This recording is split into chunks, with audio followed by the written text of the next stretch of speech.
Organism and population chapter में organism तो रहा नहीं, पॉपुलेशन ही है, और पॉपुलेशन का एट्रीब्यूट कंप्लीट हो गया, पॉपुलेशन की ग्रोथ और ग्रोथ मॉडल भी कंप्लीट हो गए।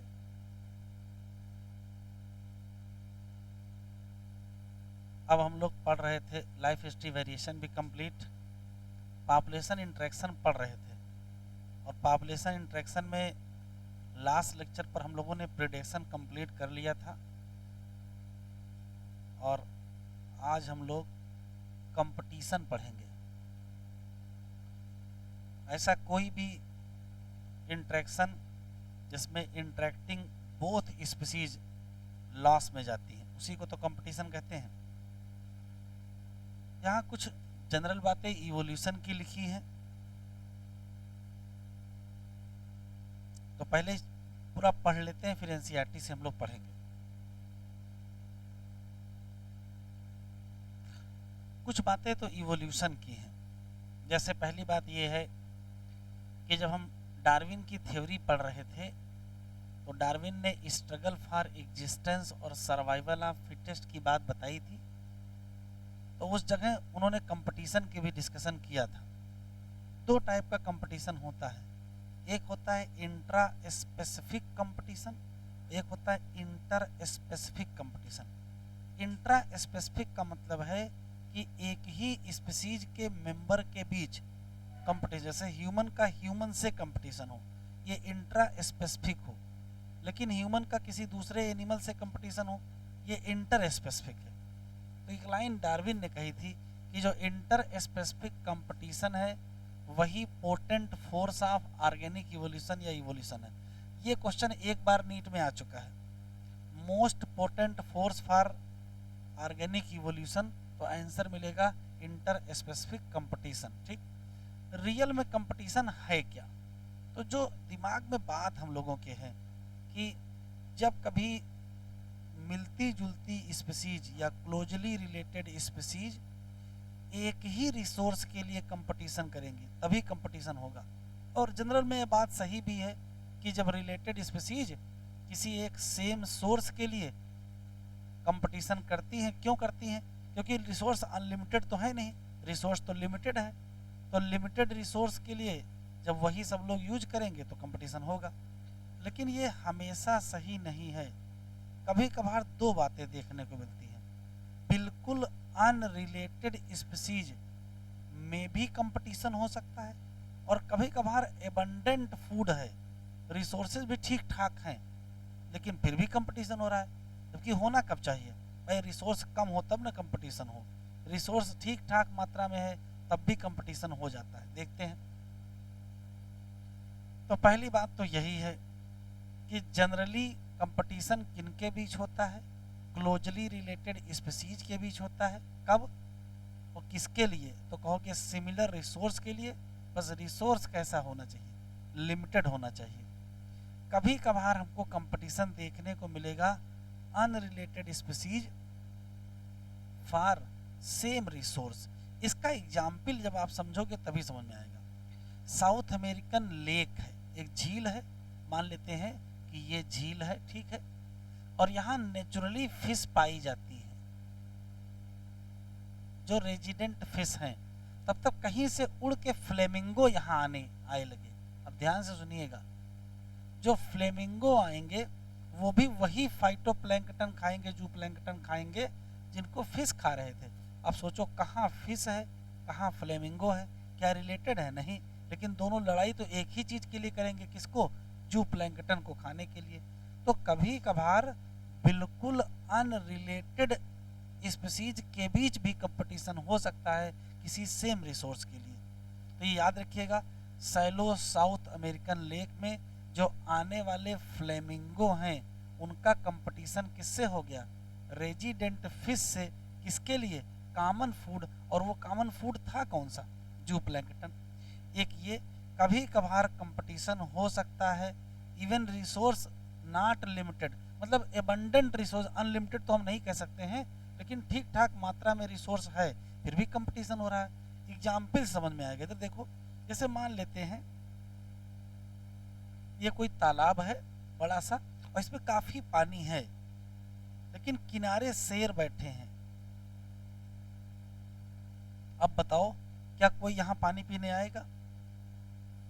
नहीं आएगा ना। अब ध्यान सुनिएगा, पानी की कमी नहीं है, लेकिन एक स्पीसीज दूसरे स्पीसीज के केवल होने के चक्कर में उसकी फीडिंग इफिशियंसी प्रभावित हो रही है। अगर शेर यहाँ ना बैठे होते तो सब लोग आते अपना आराम से पानी पीते। तो शेर के होने में और ना होने में फर्क पड़ रहा है कि किसी पर्टिकुलर स्पीसीज की फीडिंग इफिशियंसी प्रभावित हो रही है। ऐसा कोई भी परिस्थिति जिसमें किसी एक स्पीसीज के प्रेजेंस के चक्कर में दूसरी स्पीसीज की फीडिंग इफिशियंसी प्रभावित हो जाए, इसको कहते हैं इंटरफेरिंग कंपटीशन। ये बड़ा इंपॉर्टेंट कॉन्सेप्ट है। इंटरफेरिंग कंपटीशन क्या है? तो कहो कि feeding efficiency of one species क्या हो जाए, रिड्यूस हो जाए ड्यू टू इंटरफेरेंस या inhibitory presence of other species, जबकि रिसोर्स क्या है, एबंडेंट है। तालाब में पानी बहुत सारा है, लेकिन सिर्फ किनारे शेर बैठे हैं, तो बताओ क्या वहां कोई पानी पीने आएगा? नहीं आएगा। ऐसी परिस्थिति को कहते हैं इंटरफेरिंग कंपटीशन। ठीक है, तो तीन बातें आपको समझ में अभी तक आ गई होंगी। डार्विन जब चर्चा कर रहे थे किसकी, स्ट्रगल फॉर एग्जिस्टेंस की और सर्वाइवल ऑफ फिटेस्ट की, तब उन्होंने ये बात कहा था कि इंटर स्पेसिफिक कंपटीशन जरूरी है किसके लिए, इवोल्यूशन के लिए। इवोल्यूशन क्या है? तो कहोगे रिलेटेड स्पीसीज के बीच होता है, सेम रिसोर्स के लिए होता है, और जब रिसोर्स लिमिटेड होता है। इसके दो एक्सेप्शन, कभी कभार अनरिलेटेड के बीच भी कंपटीशन हो सकता है, और कभी कभार रिसोर्स ठीक ठाक मात्रा में है उसके बावजूद भी कंपटीशन हो जाता है। कंपटीशन फिर है क्या? कंपटीशन डिफाइन है जी, बड़ी स्पेशल लाइन लिखी है कि ऐसी कोई भी प्रोसेस जिसमें fitness of one species significantly lower in presence of other species. और फिटनेस को किससे इंडिकेट किया गया है? R value. एक स्पीसीज के प्रेजेंस में दूसरी स्पीसीज की आर वैल्यू घट जाए, इसी को कहते क्या है, कंपटीशन। यहां तक तो सब रटने वाला है। इसके बाद दो स्पेशल चीजें आपको समझनी है, जरा देख लीजिए क्या है।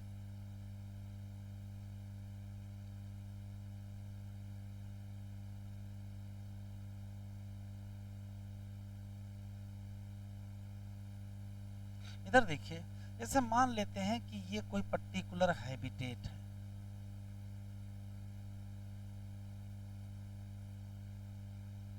और इस हैबिटेट में दो स्पीसीज रह रही हैं, एक S1 और S2। मान लेते हैं कि ये दोनों में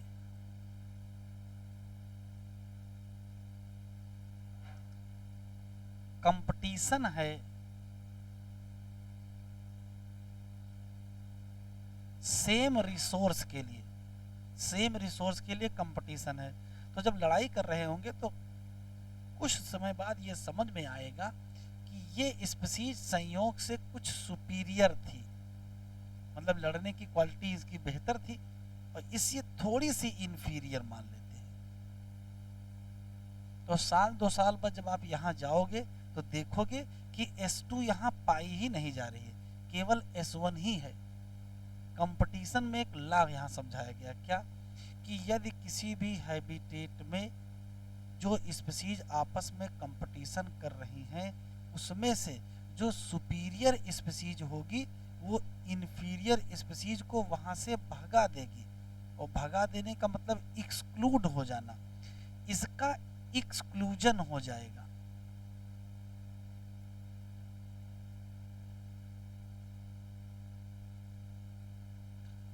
इसी को कहते हैं कॉम्पिटिटिव एक्सक्लूजन। ये इतना मजबूर कर देंगे कि इनके पास कोई विकल्प नहीं बचेगा, यही विकल्प बचेगा कि इस हैबिटेट को छोड़ो और कहीं और चलो, वहां रहा जाएगा।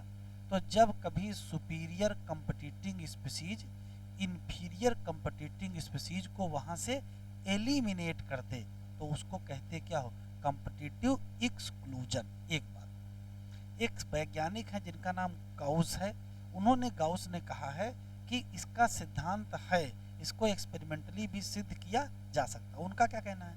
उनका कहना है कि दो कंपटीटिंग स्पीसीज अगर सेम रिसोर्स पर कंपटीशन कर रही हैं तो बहुत दिनों तक एक साथ नहीं रहेंगे। बहुत दिनों तक एक साथ ना रहने का मतलब क्या है? बहुत दिनों तक एक साथ ना रहने का यही मतलब है कि फिर एक भाग जाएगा वहां से। तो कॉम्पिटिटिव एक्सक्लूजन का कहना यह है कि यदि closely related species same resource के लिए कंपटीशन कर रही हैं, रिसोर्स लिमिटेड है, तो सुपीरियर इन्फीरियर को वहां से एलिमिनेट जरूर कर देगी। मतलब दोनों स्पीसीज एक साथ रहने क्या कहते हैं? को एग्जिस्टेंस कहते हैं। दोनों स्पीसीज एक साथ बहुत दिनों तक नहीं रहेंगे। ये कौन कह रहा है? गाउस कह रहे हैं। इसको दो एक्सपेरिमेंट से समझाया गया, दो एग्जाम्पल से समझाया गया है। एक एग्जाम्पल ये कहा गया कि गैलापागोस आइसलैंड है,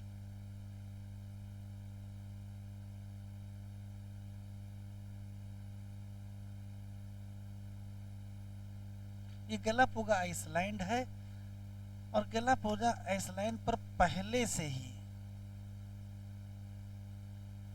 पाए जाते थे एबिंगडन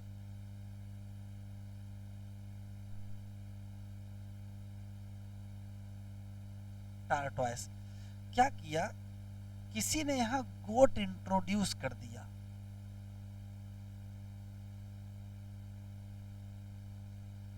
अब ध्यान से देखिएगा, जब गोट इंट्रोड्यूस कर दिया तो जो चीज अबिंगडन टार्टवाइस खाते थे वही गोट खाते थे। फिर क्या समस्या हो गई? समस्या ये हो गई कि गोट ने जल्दी ही एबिंगडन टार्टवाइस को यहाँ से भगा दिया। तो एबिंगडन टार्टवाइस एक्सटिंक्ट हो गया इस आइसलैंड से। किसके आने के बाद? गोट। तो इसका मतलब है कि जो रिसोर्स का इस्तेमाल करने की क्षमता है वो किस में ज़्यादा है?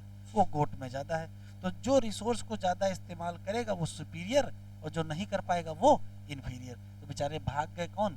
एबिंगडन टार्टवाइस। ये एग्जाम्पल दिया हुआ है। एक और दिया हुआ है, रॉकी सी जो स्कॉटलैंड का है वहां का दिया गया है कि दो प्रकार के बार्नाकल पाए जाते हैं।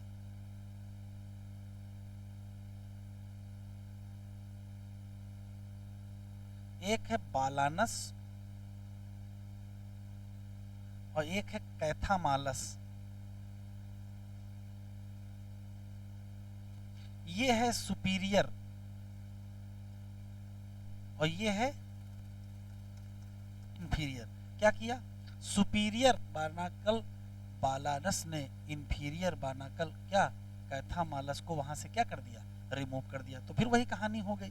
तो काम की बात आप समझ लीजिए, यहाँ से एग्जामिनर को क्वेश्चन पूछ रहा है, या तो ये वाला एग्जाम्पल आ जाएगा या तो ये वाला एग्जाम्पल आ जाएगा। ये दोनों एग्जाम्पल किसको सिद्ध करते हैं?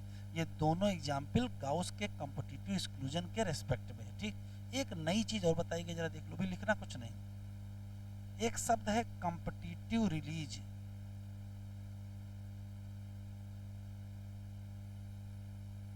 वो देखो क्या है।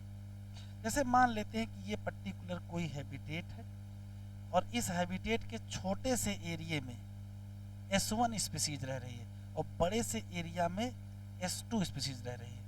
मतलब इस S1 का यहाँ से एलिमिनेशन होने ही वाला था। तब तक आप एक्सपेरिमेंटली क्या कर दीजिए, इस S2 को यहाँ से रिमूव कर दीजिए। बताओ S1 क्या फील करेगा? S1 तो टेंशन रिलीज फील करेगा कि चलो समस्या गई। यहाँ देखो, यहाँ जब आप S2 को रिमूव कर दोगे तो S1 के ऊपर से कंपटीशन खत्म हो जाएगा। तो इसको कहते हैं कॉम्पिटिटिव रिलीज। ये दिखाई कैसे पड़ेगा? जल्दी ही ये दिखाई पड़ेगा कि जो S1 स्पीसीज है उसका जो एरिया है वो क्या करने लगेगा? बढ़ने लगेगा। तो यदि कोई स्पीसीज किसी छोटे एरिया में रह रही है किसी सुपीरियर स्पीसीज के दबाव में, यदि एक्सपेरिमेंट के द्वारा उस सुपीरियर स्पीसीज को वहां से हटा लिया जाए तो इंफीरियर स्पीसीज का डिस्ट्रीब्यूशन रेंज क्या कर जाएगा? बढ़ जाएगा। ये क्या सिद्ध कर रहा है? ये सिद्ध कर रहा है कि कॉम्पिटिटिव रिलीज हुआ है। तो कॉम्पिटिटिव रिलीज भी एक अलग कॉन्सेप्ट है। कॉम्पिटिटिव एक्सक्लूजन और कॉम्पिटिटिव रिलीज एक जैसा नहीं है। एक्सक्लूजन क्या है? जब सुपीरियर इंफीरियर को मजबूर कर दे वहां से भाग जाने को, इसको क्या कहते हैं? Competitive exclusion. और जब सुपीरियर को ही हटा लिया जाए और इन्फीरियर के क्या हो जाए, इन्फीरियर को आराम हो जाए और समस्याएं उसकी सॉल्व हो जाए, तो उसको कहोगे क्या, कॉम्पिटिटिव। जैसे कोई टेंशन आपको है, कोई टेंशन है और टेंशन समाप्त हो जाए तो क्या कहोगे, टेंशन रिलीज हो गई, बात खत्म। क्या दिमाग से टेंशन रिलीज दिखाई पड़ता है, क्या रिलीज होते दिखाई तो नहीं पड़ता ना, बिल्कुल वैसे ही है। इसके ऊपर प्रेशर था इन्फीरियर के ऊपर, किसका, सुपीरियर का। अब सुपीरियर को आपने एक्सपेरिमेंटली हटा दिया तो इन्फीरियर खुश हो जाएगी और उसका डिस्ट्रीब्यूशन रेंज बढ़ता चला जाएगा। एक आखिरी क्वेश्चन, एक शब्द है को एग्जिस्टेंस।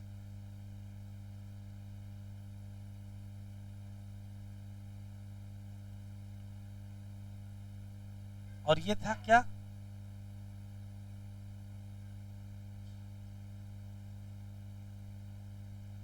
Competitive exclusion. जरा बताओ कॉम्पिटिटिव एक्सक्लूजन क्या कहता है, कहता है कि सुपीरियर इंफीरियर को एलिमिनेट कर देगा। इसका दूसरा पहलू देखो क्या है, इसका दूसरा पहलू है कि किसी भी हैबिटेट पे फिर एक ही स्पीसीज रहेगी। भाई दो स्पीसीज में से कोई ना कोई तो सुपीरियर होगा ही। अगर सुपीरियर इंफीरियर को एलिमिनेट कर देगा तो उस हैबिटेट में फिर एक ही स्पीसीज बचेगी, जबकि ऐसा है नहीं। आप किसी भी हैबिटेट से जंगल में जाओगे, घास कौन कौन खाता है, तो घास सिर्फ हिरन तो खाता नहीं है, बहुत सारे जानवर हैं जो घास खाते हैं, बहुत सारे जानवर हैं जो घास खाते हैं। लेकिन सब लोग एक ही जगह रह कैसे रहें, जबकि नियम क्या है, सुपीरियर को तो इंफीरियर को भगा देना चाहिए वहां से। ध्यान से सुनिएगा, मैक आर्थर नाम के एक वैज्ञानिक है, वो गाउस से असहमत है। वो कह रहे नहीं, कॉम्पिटिटिव एक्सक्लूजन के पक्ष में आप चाहे जितने एग्जाम्पल दे दीजिए, कॉम्पिटिटिव एक्सक्लूजन पूरी तरीके से लागू नहीं होता है। वास्तव में दुनिया में सह अस्तित्व है, सह अस्तित्व को कोएग्जिस्टेंस कहते हैं। दुनिया में सह अस्तित्व का ये कौन सा है, कहा भले ही कंपटीशन है, सेम रिसोर्स के लिए, लिमिटेड रिसोर्स के लिए, लेकिन ऐसा कभी नहीं परमानेंट होगा कि सुपीरियर हमेशा इंफीरियर को एलिमिनेट ही कर दे। तो फिर क्या किया जाएगा, तो देखो क्या किया जाएगा। जैसे मान लेते हैं ये हैबिटेट है और यहाँ एक स्पीसीज S1 है, एक स्पीसीज S2 है, एक स्पीसीज S3 है, और इन तीनों को सेम रिसोर्स के लिए कंपटीशन है, तो क्या किया जाए। और मान लेते हैं कि S2 सबसे सुपीरियर है, इसको करना क्या चाहिए, S1 को इधर भगा देना चाहिए था, S2 S3 को इधर भगा देना चाहिए था, लेकिन हुआ नहीं रहा है, तीनों वहीं रह रहे हैं। तो क्या कॉम्पिटिटिव एक्सक्लूजन फेल हो गया, तो फेल नहीं हुआ, चेंज हुआ। देखो क्या हुआ है, हुआ ये है कि S2 बहुत सुपीरियर है, ठीक है, S1 और S3 थोड़ा सा उतनी सुपीरियर नहीं है, तो S1 और S3 ने तय किया है कि आप इनसे लड़ो ना। जैसे मान लेते तालाब में पानी ही पीना है, तो भाई ये बहुत सुपीरियर हैं, ये दिन में पानी पी लें, हम लोग इंफीरियर हैं, रात में पानी पी लेंगे, पानी ही तो पीना है, लड़ाई करने क्या मतलब है। तो रिसोर्स का पार्टीशनिंग कर लेते हैं, रिसोर्स की पार्टीशनिंग जब कर लोगे, भाई इसको पानी कोई पक्की दुश्मनी तो है नहीं, इसको तो केवल पानी पीने का मतलब है, तो मान लेते हैं कि S2 बहुत सुपीरियर है, तो जो सबसे बढ़िया टाइम है 24 घंटे का वो ये इस्तेमाल कर लेंगे। जब ये सो रहे होंगे S2 तब जाके अपना ये पानी पी लेंगे, क्या दिक्कत है। तो फोरेगिंग हैबिट, खाना ढूंढने का जो समय है वो सबका अलग अलग होता है।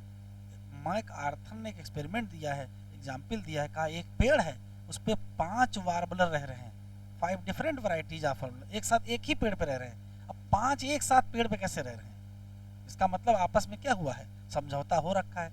तो दुनिया में हकीकत ये है, ना कि ये हकीकत है, ये तो सिद्धांत है। हकीकत क्या है, कोई एग्जिस्टेंस है। इसमें क्या करते हैं, कंपटीशन को एवॉइड किया जाता है कि लड़ाई ना हो, सब लोग मिलजुल करके रहो। तो मिलजुल के कैसे रहेंगे, तो भाई कोई सुबह शिकार कर लेगा तो कोई शाम को शिकार कर लेगा, अपना कोई रात में शिकार कर लेगा, कोई शिकार ही नहीं करेगा, शिकार में शिकार कर लिया, खा लिए, चले गए, जो बचा उसको खा लिया, जीवन ही तो चलाना है, जीवन अपना चल रहा है। तो कॉम्पिटिटिव एक्सक्लूजन से बेहतर क्या है, को एग्जिस्टेंस है। कॉम्पिटिटिव एक्सक्लूजन किसने दिया, गाउस ने दिया, और को एग्जिस्टेंस किसने दिया, मैक आर्थर ने दिया। तो ये सब दिमाग में रखिएगा। तो एक हो गया कॉम्पिटिटिव एक्सक्लूजन, कॉम्पिटिटिव एक्सक्लूजन के 2 एग्जाम्पल ये हो गए। एक कहानी हो गई क्या, कॉम्पिटिटिव रिलीज, और एक क्या हो गया, को एग्जिस्टेंस। देखो जरा, competitive exclusion when resource are limited competitive superior species क्या कर देगी, एलिमिनेट कर देगी इंफीरियर स्पीसीज। सही बात है। एग्जाम्पल देखो, अबिंगडन टारटॉयस जो कहाँ है, गैलापागोस आइलैंड, ये वही है जहाँ डार्विन गए थे। कह रहा एक दशक में, केवल एक दशक में ये सब लोग इंट्रोड्यूस किए क्या, गोट आइसलैंड। गोट के पास क्या था, गोट के पास ग्रेटर ब्राउजिंग एफिशिएंसी, घास चरने की क्षमता इसके पास ज्यादा थी, तो उन्होंने क्या कर दिया, एक्सटिंक्ट कर दिया किसको, एबिंगडन टारटॉयस। तो यहाँ किसने किसको भगाया, गोट ने एबिंगडन टारटॉयस को। गाउस का कॉम्पिटिटिव प्रिंसिपल क्या कहता है कि दो क्लोजली रिलेटेड स्पीसीज अगर कंपीट कर रहे हैं किसके लिए, सेम रिसोर्स के लिए, तो नहीं रह सकती हैं एक साथ, कब तक, इनडिफिनेटली। तो होगा क्या, जो कॉम्पिटिटिव इंफीरियर होगी वो अपने आप वहां से एलिमिनेट हो जाएगी। इसका एक्सपेरिमेंटल सपोर्ट नाम याद रखिएगा, कोनेल्स एलिगेंट फील्ड एक्सपेरिमेंट। कहाँ किया, rocky sea coast of Scotland. यहाँ दो बारनाइकल हैं, लार्जर एंड सुपीरियर बारनाइकल नाम बालानस, इसने एक्सक्लूज कर दिया है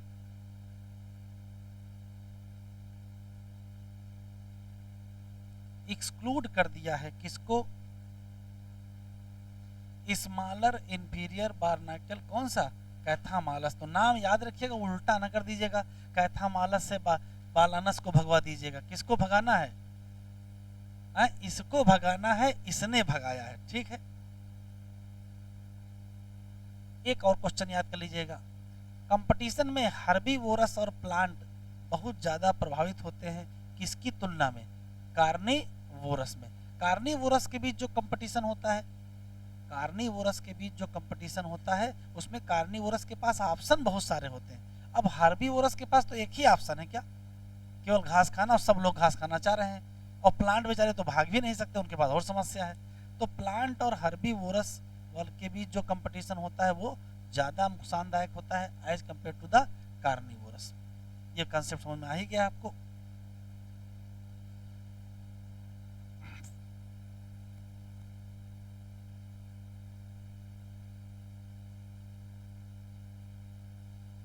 कॉम्पिटिटिव रिलीज क्या है, तो मैंने अभी आपको बताया कि species distribution is restricted to small geographical area. और क्यों स्मॉल जियोग्राफिकल एरिया में है, ड्यू टू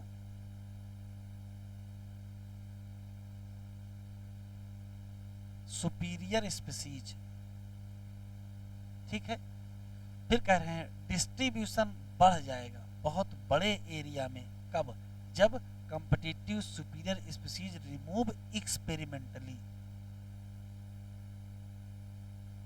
हिंदी में सुन ले, किसी पर्टिकुलर एरिया में इंफीरियर स्पीसीज बहुत छोटे से एरिया में रह रही थी क्योंकि सुपीरियर वहां थी, एक्सपेरिमेंट करके उस सुपीरियर स्पीसीज को वहां से हटा दिया जाए तो इंफीरियर स्पीसीज को फलने फूलने का मौका मिलेगा, उसका एरिया बढ़ेगा।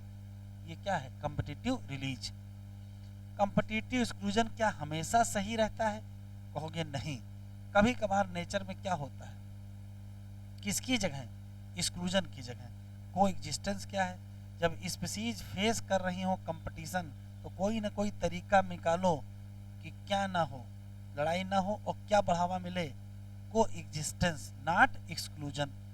प्रमोट कैसे करेंगे, सबसे बढ़िया बंटवारा कर लो for same resource, competition avoid हो जाएगा by choosing different feeding time, time अलग अलग कर लो, कोई सुबह दोपहर शाम रात जब, और डिफरेंट फोरेगिंग पैटर्न, फोरेगिंग पैटर्न खाना ढूंढने का समय है, तरीका है। एग्जाम्पल मैक आर्थर न भूलिएगा, इन्होंने बताया कि 5 क्लोजली रिलेटेड स्पीसीज किसकी, वार्बलर्स की, रहती हैं कहाँ, सेम ट्री पर, और कंपटीशन बिल्कुल नहीं है। प्रमोट किया क्या, को एग्जिस्टेंस, क्यों, क्योंकि बिहेवियरल डिफरेंस है इनके फोरेजिंग एक्टिविटी। ये जान लीजिए एग्जामिनर को अगर इस चैप्टर से एक सवाल बनाना होगा तो वो कंपटीशन से ही बनाएगा। कंपटीशन में बहुत सारी बातें हैं, सारे क्वेश्चन याद, जरा एनसीईआरटी ओपन करो।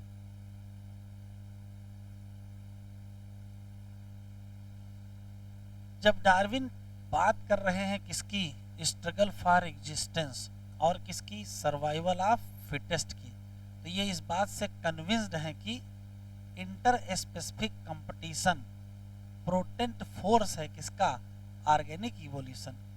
ये believe that competition occur when closely related species compete for किसके लिए, सेम रिसोर्स, और रिसोर्स कैसा हो, लिमिटिंग। इंटायरली ट्रू नहीं है, क्यों, जरा देखो। कभी कभार लिखा है सैलो साउथ अमेरिकन लेक में जो विजिटिंग फ्लेमिंगो हैं और रेजिडेंटियल फिशेज हैं, क्या इनकी आपस में कोई क्लोज रिलेशन है, बिल्कुल नहीं है, लेकिन लड़ाई कर रहे हैं किसके लिए, कॉमन फूड कौन सा, जो प्लैंकटन। और दूसरा देखो, दूसरा है जरूरी नहीं कि हमेशा रिसोर्स ही लिमिटिंग हो तभी मारपीट हो रहा हो, ऐसा भी नहीं है। ये टिक कर लीजिए, इंटरफेरेंस कंपटीशन, इसमें क्या है, feeding efficiency of one species reduce due to interfering या inhibitory presence of other species, भले ही रिसोर्स क्या है, एबंडेंट है। तो फिर कह रहा है कंपटीशन वास्तव में क्या है, तो देखो लिखा है best defined as the process in which fitness of one species is significantly lower in presence of another species। और फिटनेस को रिप्रेजेंट किया किसके रेस्पेक्ट, आर के रेस्पेक्ट। It is relatively easy to demonstrate in laboratory experiment as Gause और बाकी वैज्ञानिकों ने किया, क्या किया, देखो क्या किया, यहां से टिक कर लो। When resources are limited competitively superior species will eventually क्या करेगी, एलिमिनेट कर देगी अदर स्पीसीज। लेकिन कह रहा प्रमाण है कि सच competitive exclusion in nature not always conclusive, ये हमेशा सही नहीं होता है, भले ही बहुत बढ़िया मजबूत क्या मिल जाए, एविडेंस मिल जाए। इसका एग्जाम्पल देखो, एबिंगडन टारटॉयस है, कहाँ है, गैलापागोस आइलैंड पर है, ये एक्सटिंक्ट हो गए कितने दिनों में, एक ही दशक में, कब, जब गोट इंट्रोड्यूस कर गए कहाँ, आइसलैंड पर। क्यों, गोट के पास क्या थी, ग्रेटर ब्राउजिंग एफिशिएंसी। एक और evidence in occurrence of the competition, competition होता है दुनिया में, ये किससे पता चला, तो ये कंपटीटिव रिलीज से पता चला। एक स्पीसीज जिसका डिस्ट्रीब्यूशन बहुत सीमित था, कहाँ, स्मॉल जियोग्राफिकल एरिया में, due to presence of superior species, ये तुरंत फैलने लगी और बहुत बड़े एरिया में फैल गई, कब, जब कंपटीटिंग स्पीसीज को एक्सपेरिमेंटली क्या किया गया, रिमूव किया गया।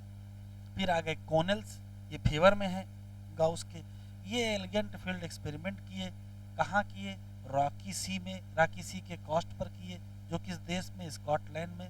इन्होंने कहा बड़े बड़े और कम्पिटिटिव सुपीरियर बारनाकल, नाम क्या है, बालानस, डोमिनेट करेगा इंटरटाइडल एरिया और एक्सक्लूड कर देगा किसको, स्मॉलर बारनाकल, जिसका नाम क्या है, कैथामालस, फ्रॉम द जोन। ये स्पेशल पॉइंट आप रख लीजिएगा, ये अभी लास्ट ईयर क्वेश्चन ये लाइन आई है। इन जनरल हर्बीवोरस और प्लांट ज्यादा प्रभावित होते हैं किससे, कंपटीशन से, देन द कार्निवोरस। ये असर्शन रीजन में भी आ सकता है, कार्निवोरस कम प्रभावित होते हैं, क्यों, उनके पास ऑप्शंस होते हैं कई, और हर्बीवोरस के पास तो एक ही ऑप्शन है, घास खाना। फिर वही कहानी रिपीट हो रही, काउस कॉम्पिटिटिव एक्सक्लूजन क्या कहता है, तो फिर यहाँ से टिक करो, या सच एग्जाम में लाइन आई है, दो closely related species competing for same resource can not coexist indefinitely and competitively inferior will be eliminate eventually. This may be true if resource are limiting, लेकिन हमेशा सही नहीं होगा। अब यहाँ से नई बात, यार आज की जो रिसेंट स्टडी हैं वो नहीं सपोर्ट करती हैं इस नियम को पूरी तरीके से। क्यों, ये कहते हैं भले ही नेचर में इंटर स्पेसिफिक कंपटीशन हो रहा है, लेकिन स्पीसीज अगर कंपटीशन कर रही हैं तो कोई न कोई तरीका तो निकालेंगी ही जो प्रमोट करेगा किसको, को एग्जिस्टेंस को, किसकी जगह पर, एक्सक्लूजन। ऐसी ही एक मैकेनिज्म का नाम क्या है, रिसोर्स पार्टीशनिंग। अगर दो स्पीसीज कंपीट कर रही हैं सेम रिसोर्स के लिए तो इनको अवॉइड करना पड़ेगा क्या, कंपटीशन। कैसे, तो चूज कर लें। इंस्टेंस कह रहा डिफरेंट टाइम फॉर फीडिंग या डिफरेंट फॉरेगिंग पैटर्न। फिर आए कौन वैज्ञानिक? मैकआर्थर। इन्होंने बिल्कुल सही बात कहा कि 5 क्लोजली रिलेटेड स्पीसीज किसकी एक ही पेड़ पे रह रही हैं। क्यों? और कंपटीशन को अवॉइड कर दिया है। कैसे? और को एग्जिस्ट कर रही हैं क्या करके? तो बिहेवियरल डिफरेंस है इनके फॉरेगिंग एक्टिविटी। एक क्वेश्चन तो पक्का आना है, पैरासिटिज्म। पैरासिटिज्म तो सीधी सी एक लाइन का कॉन्सेप्ट है। ये वो सिस्टम है जिसमें एक ऑर्गेनिज्म का फ्री का रहना है और फ्री का खाना है। फ्री का रहना, होस्ट के शरीर में रहेंगे, और फ्री का खाना, होस्ट ही का खाएंगे। ऐसी प्रोसेस जिसमें एक फायदे में हो और एक नुकसान में हो। कौन फायदे में? पैरासाइट फायदे में है और होस्ट क्या है? नुकसान में है। लेकिन एक खास बात है पैरासिटिज्म में, पैरासाइट होस्ट का जो रिलेशन है वो स्पेसिफिक होता है। इसका मतलब समझ लीजिए क्या, ऐसा नहीं है कि कोई भी पैरासाइट किसी भी होस्ट में रह ले। जैसे मान लेते कोई ह्यूमन का पैरासाइट है, तो ऐसा नहीं कि हाँ ह्यूमन नहीं मिला तो गधे में रहने लगेंगे। मतलब वो ह्यूमन में ही पैरासाइट रहेंगे, किसी दूसरे में पैरासाइट नहीं बनेंगे। पैरासाइट होस्ट रिलेशन स्पेसिफिक होता है। स्पेसिफिक पैरासाइट स्पेसिफिक होस्ट पर होता है। अच्छा, ऐसा भी नहीं होता है कि होस्ट वेलकम करेगा पैरासाइट का कि आओ हमारे शरीर में रहो, हमारा खाना पीना खाओ और हमारे लीवर किडनी फेल करो। ये भी तो नहीं होगा। पैरासाइट से बचने के लिए होस्ट कोई ना कोई तरीका निकालेगा। तो होस्ट क्या करेगा? पैरासाइट क्या करेगा? मान लीजिए कि होस्ट ने दिमाग लगाया कि किसी तरीके से पैरासाइट से बचा जाए, तो पैरासाइट भी तो दिमाग लगाएगा कि उन्होंने जो दिमाग लगाया उसको हम लोग क्या करना है? कैंसिल करना है। तो होता क्या है कि होस्ट डाल डाल चलता है तो पैरासाइट पात पात चलता रहता है। मतलब अगर होस्ट ने कुछ दिमाग लगाया तो पैरासाइट ने भी दिमाग लगाया। अगर दोनों लोग एक जैसा दिमाग लगा रहे हैं, इसको को इवोल्यूशन कहते हैं। मतलब अगर होस्ट ने अपने में कोई बदलाव किया पैरासाइट से बचने के लिए, तो पैरासाइट भी अपने में बदलाव कर लेगा होस्ट से जीतने के लिए। इसको कहते हैं को इवोल्यूशन। याद रखिएगा, आखिरी में पूछेंगे कौन कौन से इंटरेक्शन में को इवोल्यूशन होता है। तो पहली बार बोले हैं किसमें? पैरासिटिज्म में। भी एक बार और बोलेंगे आगे, ठीक है। तो होस्ट और पैरासाइट के बीच क्या चलता है? को इवोल्यूशन चलता है, ठीक है। अच्छा, एक और खास बात, पैरासाइट तो नुकसान ही पहुंचाएंगे। पैरासाइट तो नुकसान ही पहुंचाएंगे। क्या कभी ऐसा संभव है कि पैरासाइट भी हो और होस्ट का नुकसान ना हो? बताओ। वो पैरासिटिज्म भी नहीं बचेगी, ऐसा संभव नहीं है। अगर कोई पैरासाइट है तो होस्ट का नुकसान जरूर करेगा। और सुनो, अगर नुकसान नहीं करेगा तो फिर वो पैरासाइट नहीं रहेगा। नहीं समझे बात? फिर पैरासिटिज्म ही खत्म हो जाएगी। ऐसा बन नहीं पाया है। और सुनो, जितने भी पैरासाइट हैं वो होस्ट में रहने के लिए अलग अलग तरीके ढूंढते रहते हैं। जैसे होस्ट बहुत परेशान कर रहा है तो एक काम करते हैं, 2-3 होस्ट बना लेते हैं, कुछ प्राइमरी होस्ट और कुछ सेकेंडरी होस्ट। अगर मान लेते हैं कि प्राइमरी होस्ट में लाइफ साइकिल नहीं चल पा रही है तो कम से कम सेकेंडरी होस्ट में चलती रहेगी, जान तो बची रहेगी होस्ट पैरासाइट की। जैसे प्लाज्मोडियम, प्लाज्मोडियम ने क्या किया? पैरासाइट तो हम लोगों का है ना, मच्छर को इसने जानते हो क्यों शामिल किया है? मच्छर को इस नाते शामिल कर लिया है कि अगर ह्यूमन कोई दवा खा ले तो कम से कम हमारी स्पीसीज कहाँ बची रहे? मच्छर में तो बची रहे। ये पकड़ पकड़ के मच्छर को दवा खिलाओगे, मच्छर को तो खिलाओगे नहीं, फिर काट लेगा, फिर से आ जाएगा। कोई भी पैरासाइट अपने पैरासिटिज्म को बचाए रखने के लिए तरीके, परमानेंट उसका एक एक काम है, तरीका ढूंढना। उसी में से एक तरीका है क्या? 2-3 प्राइमरी की जगह क्या बना लेना? सेकेंडरी होस्ट या इंटरमीडिएट होस्ट। जैसे मॉस्क्यूटो क्या है? सेकेंडरी होस्ट है किसका? मलेरिया का या प्लाज्मोडियम का। थोड़ा इतना देखते हैं पहले।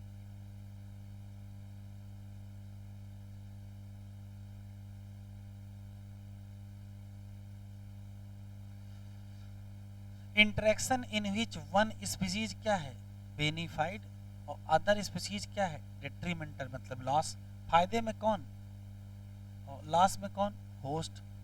पैरासिटिज्म वो फिनोमेना जिसमें फ्री की लॉजिंग और फूड या फीडिंग है। पैरासाइट की खास बात यह है कि ये होस्ट स्पेसिफिक होते हैं। Specific parasite on specific host or single host. और ये सबसे काम की बात है, क्या होगा, को इवोल्यूशन। अगर होस्ट इवॉल्व करेगा कोई mechanism to protect from parasite, तो पैरासाइट भी इवॉल्व करेगा टू काउंटर एक्ट क्या, host adaptation.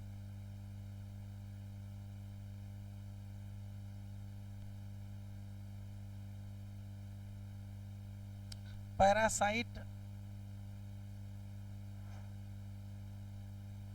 Harmful to host always, हमेशा हार्मफुल होते हैं, ठीक है। पैरासाइट में एक्वायर वन या two secondary host for parasitism in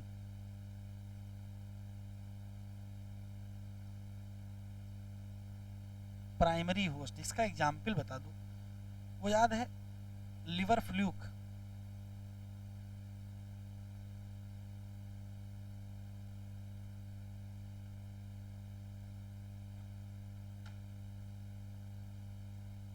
liver fluke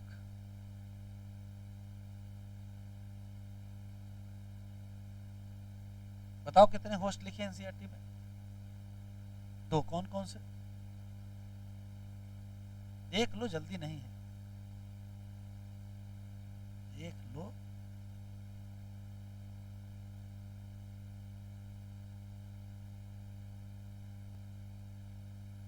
liver fluke के दो इंटरमीडिएट होस्ट,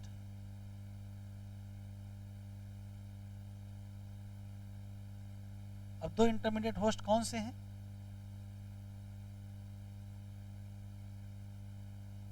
स्नेल एंड क्या, फिश। अब सवाल यह है कि पैरासाइट क्या क्या करेगा कि रह सके कहाँ, होस्ट में। तो पहला बात यह है कि पैरासाइट को होस्ट में रहने के लिए कोई ना कोई तरीका निकालना पड़ेगा, जैसे या तो हुक हो या सकर हो या कोई भी एडहेसिव आर्गन हो। सबसे पहली बात तो यही है कि होस्ट से अटैच होने के लिए कोई ना कोई हुक, सकर या कोई एडहेसिव आर्गन होना चाहिए। दूसरी सबसे खास बात, अननेसेसरी आर्गन क्या करोगे रख के, दुनिया में क्या हो रहा है जान के क्या करोगे जब पैरासाइट ही बने रहना है, जैसे। और डाइजेस्टिव आर्गन का क्या करोगे ये बताओ भाई, जब दूसरे से ही बना बनाया खाना ले लेना है, डाइजेशन करना ही नहीं है, तो डाइजेस्टिव आर्गन क्या करोगे, लॉस कर दोगे। तो सेंसरी आर्गन, डाइजेस्टिव आर्गन क्या कर देना है, लॉस कर देना है। सारा फोकस इस पे रखना है, क्या, parasite develop reproductive organ, high reproductive ability होती है। पैरासाइट का एक सूत्री कार्यक्रम होता है, केवल अपनी पॉपुलेशन बढ़ाना, क्योंकि उसके पास बचे रहने का केवल यही एक तरीका है, जितने ज्यादा बच्चे होंगे उतना संभावना है पैरासाइट बचा रहेगा। तो किसी भी पैरासाइट के पास सबसे वेल डेवलप क्या होता है, तो वेल डेवलप उसका रिप्रोडक्टिव सिस्टम ही होता है। पैरासाइट दो टाइप के होते हैं, कौन से, ectoparasite, parasite live on body of host, और endoparasite, parasite live inside body of host. जैसे कहाँ रहोगे, लिवर में रह लो, किडनी में रह लो, जहां मन तहां रह लो, दिल में रह लो जहां सब लोग रहना चाहते हैं, है ना, इंटेस्टाइन में रह लो, ब्लड में रह लो, जहां मन तहां रहो।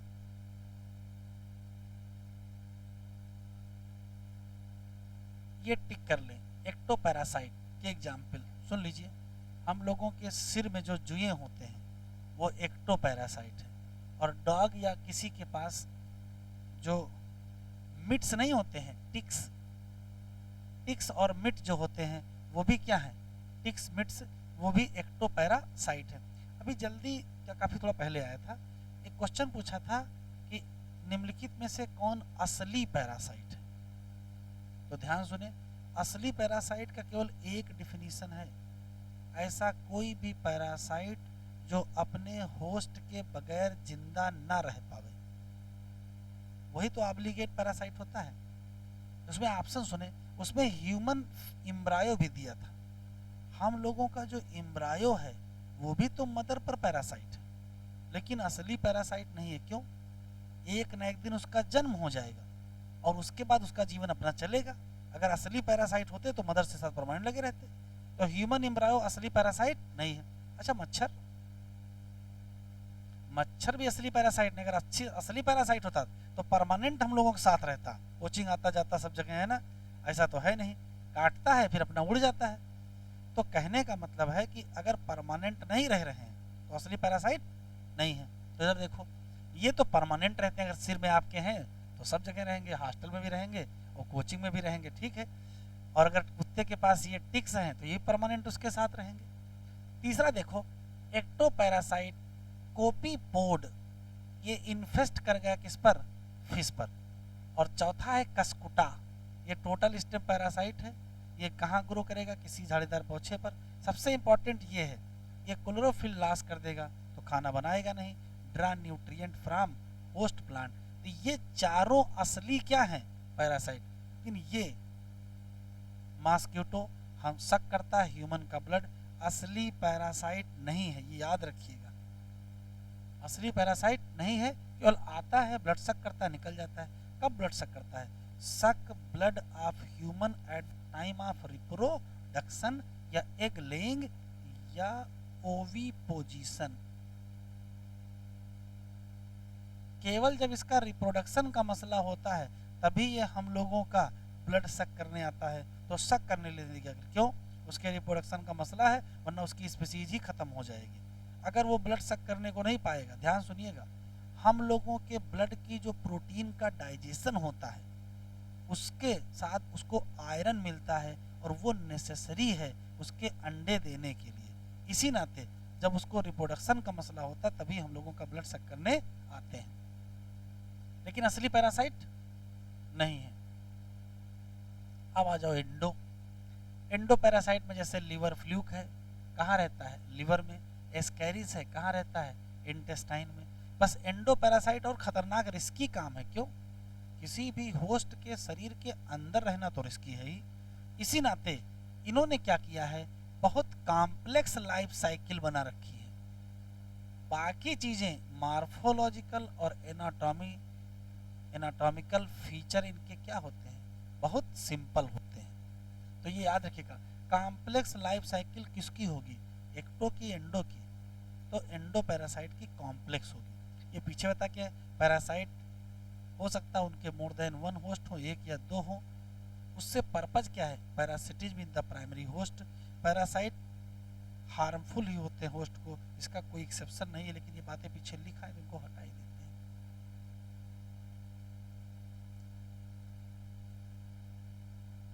ये सबसे अच्छी कहानी है, ब्रूड पैरासिटिज्म। देखो भैया क्या है, ये एक घोंसला है, बर्ड नेस्ट। किसका है? क्रो का, कौवे का। कौवा यहाँ होस्ट की तरीके से। अच्छा, कौवा और कोयल का ऐसा नहीं कि कोयल कौवा की फीमेल है ना। कोयल और कौवा का ऐसा मत जोड़ लीजिएगा, इस ऐसा समझ रहे थे ना, लेकिन समझो नहीं। इसका मेल भी होगा और इसका मेल फीमेल ने तय किया कि 2 अंडे दिए जाएंगे। तो फीमेल ने 2 अंडे दिए और बढ़िया आराम से हंसी खुशी घूम रहे हैं। थोड़ी देर बाद आके फिर देखते 2 अंडे रखे हैं, फिर अपना गए कीड़े वीड़े खा के आए, फिर देखे 2 अंडे रखे हैं। एक बार फिर दोनों लोग घूमने चले गए, लौट के आए तो अंडे इनको यहाँ 3 मिले। तो जब 3 अंडे मिले तो मेल ने फीमेल की तरफ देखा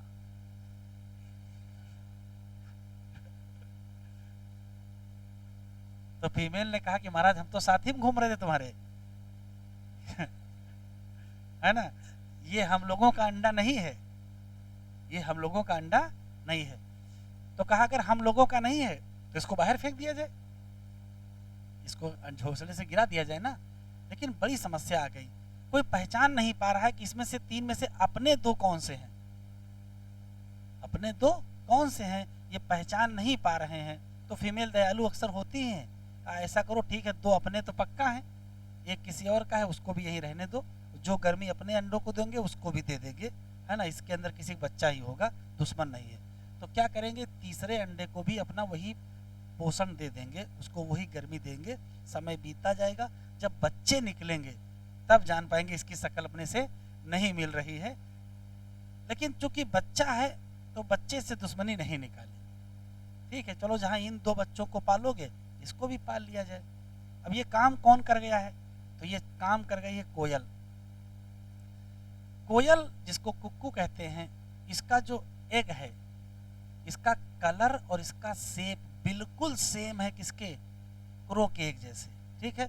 इसी नाते ब्रूड पैरासिटिज्म कौन शो करता है, तो कहोगे कोयल, कोयल ही यहाँ पैरासाइट है। ये अपने अंडे दे देती है किसमें, क्रो के नेस्ट में, और इसके अंडे नहीं पहचाने जाते हैं। कौन नहीं पहचान पाता है, ना क्रो का मेल पहचान पाता है, वो तो ऐसे नहीं पहचान पाए कौन उसके अंडे हैं, फीमेल को ही पहचानना था, वो भी नहीं पहचान पाए। क्यों नहीं, क्योंकि एग सिमिलर टू द क्या, क्रो। अब ध्यान सुनिएगा, कुछ दिनों बाद अगले सीजन में इनका जो ब्रीडिंग सीजन आया तो मेल ने कहा ऐसा करते हैं अपने अंडों को टीका लगा देते हैं, है ना, अब घूमने चलते हैं। आराम से घूम के आए, टीके वाले दो अपने अंडे होंगे। ये पता किसको चल गया, कोयल को, उसने अंडा दिया टीका लगाया, ठीक है, और फिर चले गए, फिर समस्या लौट के आए, फिर पहचान नहीं पा रहे हैं। कहने का मतलब है कि यदि क्रो के एग में कोई चेंज आया, यदि क्रो के एग में कोई चेंज आया तो कोयल को भी अपने अंडे में वो चेंज करना पड़ेगा, नहीं तो क्या हो जाएगा, नहीं तो डिटेक्ट हो जाएगा। इसको क्या कहोगे, इसको भी कोइवोल्यूशन कहेंगे। इनका ब्रीडिंग सीजन कब है, देख लो, एनसीईआरटी में लिखा है, पूछ लेगा एग्जामिनर।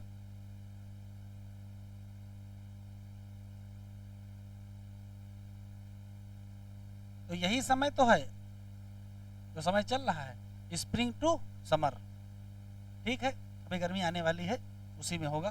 तो काम की बात क्या समझ में आई, यहां भी क्या हमको देखने को मिलेगा, कोइवोल्यूशन। ब्रूड पैरासिटिज्म क्या है, जब एक बर्ड अपने अंडे दूसरे बर्ड के घोंसले में रख दे, और जिसके घोंसले में रख दिए हो वो पहचान नहीं पा रहे हैं कि इसमें से अपने अंडे कौन से हैं और दूसरे के अंडे कौन से हैं। क्यों, अंडे बिल्कुल आइडेंटिकल होते हैं ऊपर से देखने में, अगर शेप में अंतर होता या साइज में अंतर होता या कलर में अंतर होता तो क्या होता, तो पहचान जाते, और पहचान जाते तो एक्सक्लूजन ना कर देते, उसको नीचे फेंक देते, नहीं फेंके। अब उसके बाद अंडों में से हैचिंग हुई, चूजे निकले, तो शुरुआत में पहचान, अपने चूजों नहीं पहचान पाएंगे, कहेंगे ठीक है दो की जगह तीन ही सही, कोई दिक्कत नहीं है। तो धीरे धीरे वो फिर बड़े होंगे, एक दिन जो दूसरा वाला होगा उड़ के चला जाएगा और जाके बताएगा अपनी मम्मी को, किसको, कोयल को, ठीक है, कि हाँ अगली बार जब जाना तो ध्यान रखना। ऐसे चलता रहेगा। तो ये किसने डेवलप किया है, ये सारा खेल कोयल का है। तो एनसीईआरटी से पढ़ो।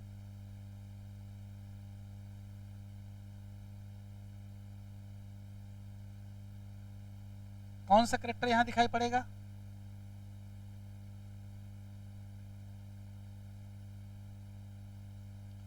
considering that parasitic mode of life ensure free lodging and meal, not surprising that parasitism has evolved in so many, बातचीत ना करो, taxonomic group, many parasite evolve, ये टिक कर लो, होस्ट स्पेसिफिक होते हैं, मतलब parasite can only single species of host in such a way that, यहां से टिक करना, host and parasite tend to coevolve, that is host अगर इवाल्व करेगा कोई स्पेशल मैकेनिज्म काहे के लिए, रिजेक्ट पैरासाइट, तो पैरासाइट भी इवॉल्व करेगा मैकेनिज्म टू काउंटरैक्ट, जिससे सक्सेसफुल बना रहेगा host species relationship.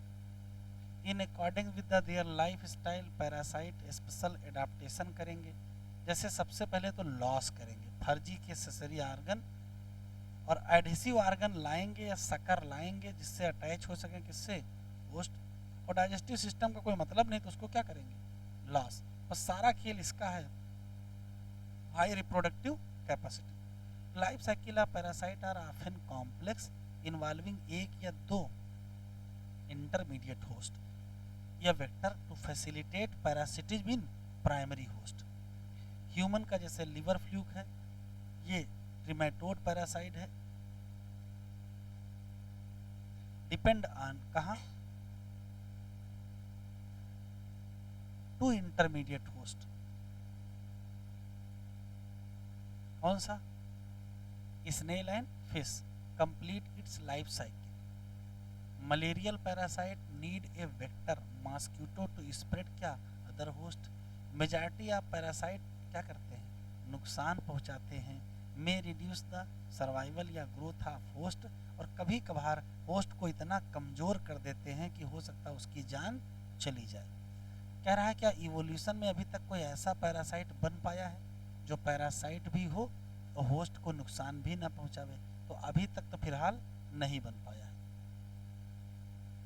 Parasite feed करेगा कहाँ, अगर एक्सटर्नल सरफेस पर फीड करे तो उसका नाम हमें क्या रखना पड़ेगा। Most familiar example of this group, ये टिक करो, lice on human, ticks on dog, और marine fish infest by ectoparasite, इसका नाम कोपीपोड है।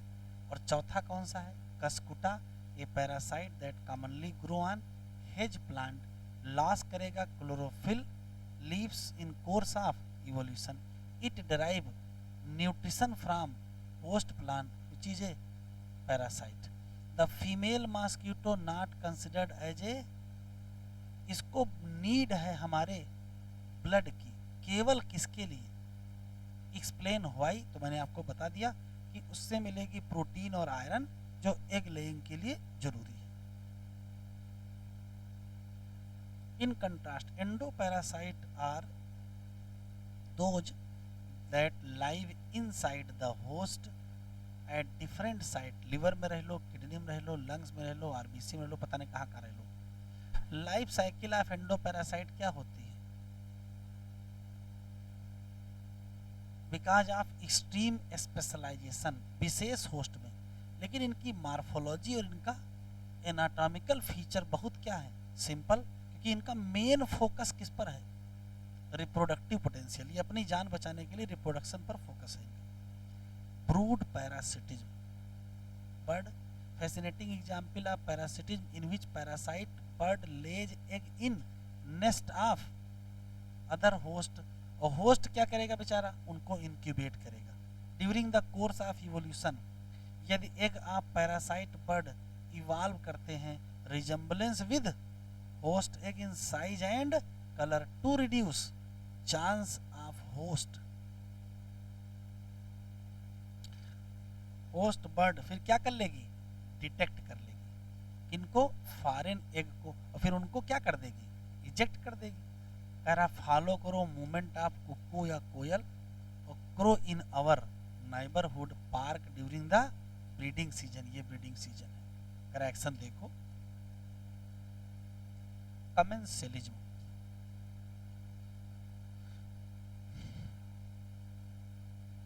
चलो कमेंसेलिज्म देखो, ऐसा कोई भी इंटरेक्शन जिसमें दो इंटरेक्टिंग स्पीसीज में से एक का तो फायदा हो जाए लेकिन दूसरे का ना फायदा ना नुकसान हो। इसके 4 एग्जाम्पल दिए हैं, एक एग्जाम्पल इसी साल आया है, ठीक। पहला है आर्किड ग्रो कर जाता है मैंगो पर एज ए एपीफाइट, एक एग्जाम्पल। दूसरा बार्नाइकल ग्रो करते हैं कहाँ, व्हेल की बैक पर, दूसरा एग्जाम्पल। तीसरा जो बगुला है, बगुला कैटल एरगट जिसको कहते हैं, और ग्रेजिंग कैटल जो घास चरने वाले जानवर होते हैं उनके बीच एसोसिएशन, ये भी क्या है, कमेन सेलिज्म है। और चौथा एक फिश है क्लान फिश, उसका एसोसिएशन एनीमोन से। कुछ न याद रहे तो ये 4 एग्जाम्पल याद रखोगे। क्वेश्चन जरा सा चेंज करेगा, आंसर बदलेगा।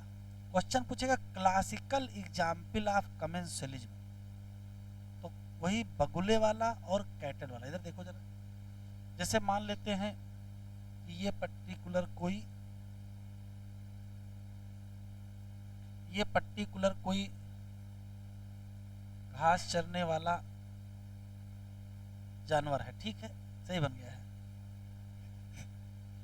गड़बड़ बना है क्या? सही तो बना है। ये घास चरने वाला जानवर है, ठीक है, सही तो बना। अब इससे अच्छा नहीं बनेगा। और ये घास लगी है, अब ध्यान से सुने, बिल्कुल सही लग रहा है। ये घास चरते हुए आगे की तरफ बढ़ रहा है, तो जो इसमें घास में कीड़े पे होंगे वो बाहर निकल आएंगे, तो बगुला पीछे पीछे चल रहा है। हाँ बगुला ऐसे, अरे चलो ठीक है ऐसे बना लो, बगुले पीछे पीछे चल रहे हैं। अब ध्यान सुनिएगा, जानवर आगे आगे चल रहा है, बगुला पीछे पीछे चल रहा है। गाय पीछे मुड़ के ये नहीं कहती कि हमारे पीछे क्यों आ रहे हो, हाँ अभी घर जाएंगे, घर में बता देंगे तुम छेड़ रहे थे। हाँ ऐसा तो है नहीं, गाय आगे आगे जा रही है, बगुला पीछे पीछे जा रहे हैं। लेकिन गाय से और बगुले की आपस में एसोसिएशन देखिए, गाय जब आगे आगे चलेगी तो कीड़े निकलेंगे ना, और कीड़े कौन खाएंगे? बगुले खाएंगे। क्या गाय का कोई नुकसान कि गाय का कोई फायदा? फायदा किसका हो रहा है?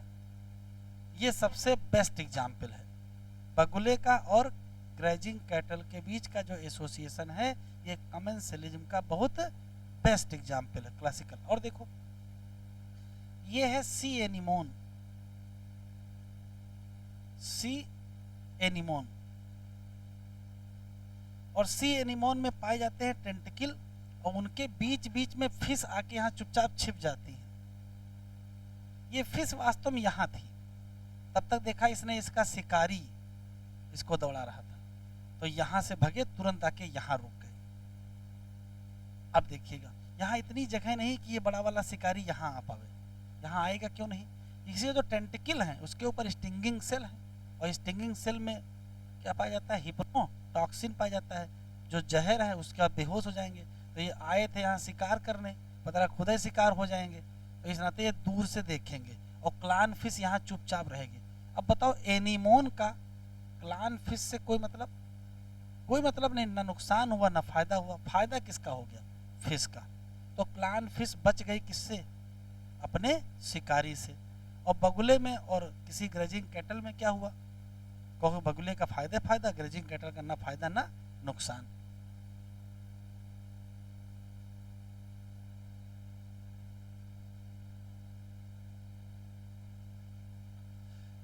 Commensalism, interaction in which one benefited while other species neither benefited nor harm। सही बात है। एग्जाम्पल न भूलिएगा, 4 एग्जाम्पल लिखे हैं। पहला, आर्किड ग्रो करता है एज ए इपीफाइट, कहाँ? मैंगो। बारनाइकल ग्रो करते हैं back on, whale. Association of cattle अर्गेट एंड ग्रेजिंग कैटल, और association of clown fish and sea anemone. इसमें फायदे बताओ कौन है भाई? एक फायदे में है ना, तो यहाँ बेनिफिशियल आर्किड है, यहाँ बेनिफिशियल बारनाइकल है, यहाँ बेनिफिशियल कैटल अर्गेट बगुला है, और यहाँ बेनिफिशियल कौन है? Clown fish.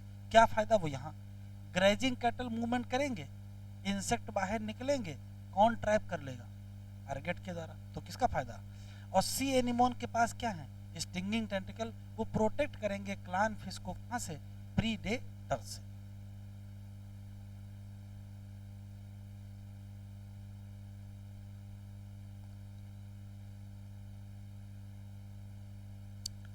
Commensalism, interaction in which one species benefited and other species neither harm nor benefited. An orchid growing an epiphyte on mango branch barnacle growing on the back of whale benefit while neither mango नार whale, क्या उसको कोई फायदा नहीं। Cattle एर्गट and grazing cattle, ये लिखा है classical example है कमेंसलिज्म का। क्या एर्गट हमेशा पीछे पीछे चलता है किसके, कैटल के। क्यों, जब बाहर निकलेंगे क्या इंसेक्ट, और उनको कौन खाएगा। ऐसे आसानी से नहीं ढूंढ पाते थे, अभी आसानी से उनको ढूंढ लेंगे और पकड़ लेंगे। एक और एग्जाम्पल दिया है सी एनिमोन, और उसके पास स्टिंगिंग टेंटिकल है, और दूसरी फिश कौन सी है, क्लॉन फिश है।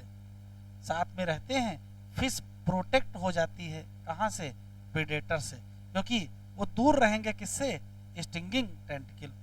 एनिमोन का ना तो कोई फायदा है ना तो कोई नुकसान है, सारा फायदा किसका है, क्लॉन फिश का है। और ये पका हुआ गूलर है, कितना बढ़िया लग रहा है।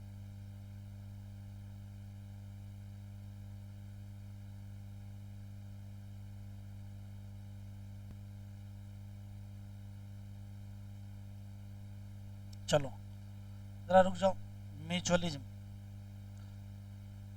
पहला सवाल है कि म्यूचुअलिज्म क्या है। तो कहोगे ऐसा कोई भी इंटरेक्शन जिसमें दोनों इंटरेक्टिंग स्पीसीज बेनिफिट में हो। सबसे बढ़िया एग्जाम्पल इसका लाइकेन है। किसके किसके बीच एसोसिएशन होता है, फंजाई और एल्गी के बीच। लेकिन ये पुरानी बात है, ध्यान से सुनिएगा। फंजाई और एल्गी के एसोसिएशन को लाइकेन कहते हैं, लेकिन अगर फंजाई और ब्लू ग्रीन एल्गी के बीच एसोसिएशन होगा तो क्या कहेंगे, गलत है। तो सुने काम के बाद एनसीईआरटी में लिखा है फंजाई और एल्गी के बीच एसोसिएशन, ये लाइकेन है। फंजाई और ब्लू ग्रीन एल्गी के बीच है, ये भी लाइकेन है। तो लाइकेन क्या है, तो लाइकेन के दो ऑप्शन, क्या फंजाई और एल्गी या फंजाई और ब्लू ग्रीन एल्गी। एनसीईआरटी में लिखा, भी दिखाएंगे। फिर सुन लीजिए भाई, या तो माइकोराइजा। माइकोराइजा क्या होता है, फंजाई और हायर प्लांट के बीच एसोसिएशन। इस एसोसिएशन में कौन क्या करता है, तो फंजाई सॉइल से न्यूट्रिएंट को एब्जॉर्ब करके प्लांट को दे देंगे, और प्लांट खाना बना करके फंजाई को दे देंगे। ये तो पुरानी कहानी, एग्जामिनर अब कुछ नहीं पूछता है, एग्जामिनर नई चीज पूछ रहा है। सबसे बढ़िया प्लांट एनिमल का इंटरेक्शन है। कैसे, प्लांट पॉलिनेटिंग एनिमल जो इंटरेक्शन है, ये सबसे बेस्ट एग्जाम्पल है। प्लांट को एनिमल से पॉलिनेशन करवाना है, तो बदले में कुछ देना भी तो पड़ेगा। क्या देता है प्लांट, बातचीत न करो, क्या देता है। तो जब हम लोग वो पढ़ रहे थे सेक्सुअल रिप्रोडक्शन फ्लावरिंग प्लांट, तो वहां एक अच्छी चीज बताई गई थी, प्लांट ऑफर रिवार्ड। बताओ कौन से रिवार्ड देता है, तो या तो नेक्टर देगा, या तो पॉलन देगा, और नहीं तो अंडे देने की जगह देगा। ध्यान से सुनिएगा, पॉलिनेटिंग एनिमल को फीस के नाम पर पौधे से क्या मिलेगा, तो या तो नेक्टर मिलेंगे, या तो पालन मिलेंगे, या तो अंडे देने की जगह मिलेंगे। अच्छा, पौधों को एक काम और करवाना, इधर देखिए। जैसे मान लेते हैं ये कोई पर्टिकुलर प्लांट है, आम ही का पौधा है, और इसमें बढ़िया रसीले फल आम लगे हुए हैं, ठीक है।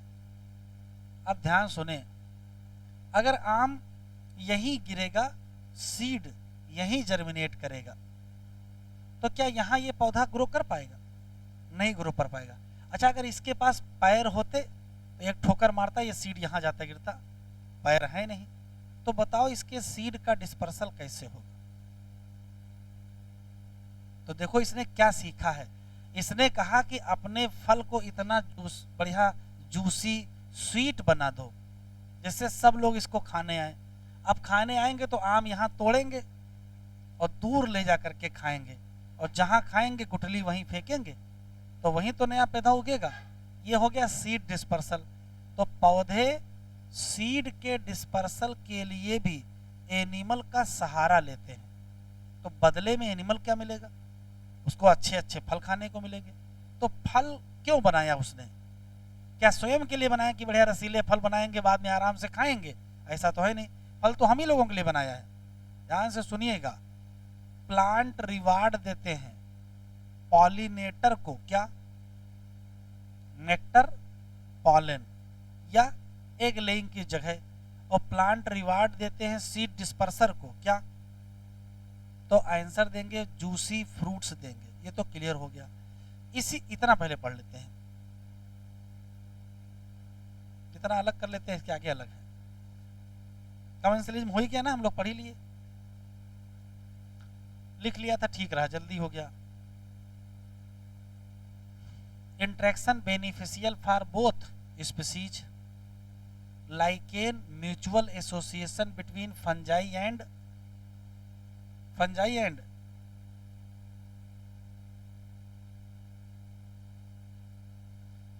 And photosynthetic algae. अगर ये ना मिले तो क्या करोगे, तो देखो, बिटवीन फंजाई एंड फोटोसिंथेटिक साइटोबैक्टीरिया, या तो आराम से बताएं, लाइकेन का एसोसिएशन किसके किसके बीच है, फंजाई और एल्गी, या fungi and blue green algae. अच्छा, फिर आता है माइकोराइजा, ये भी म्यूचुअल एसोसिएशन है किसके बीच, fungi and root of higher plant. बस फंजाई क्या करेगी, एब्जॉर्ब करेगी न्यूट्रिएंट कहाँ से और किसको देगी, और प्लांट क्या करेगा, फूड बनाएगा, किसको देगा, फंजाई को। Association between plant and pollinating animal या पॉलिनेटिंग एजेंट, ये भी क्या है, म्यूचुअलिज्म। बस ये बताओ इस म्यूचुअलिज्म में किसको क्या मिल रहा है। देखो लिखा है plant evolve some mechanism to attract क्या, पॉलिनेटिंग एनिमल। जैसे प्लांट प्रोवाइड रिवार्ड, क्या देगा, नेक्टर,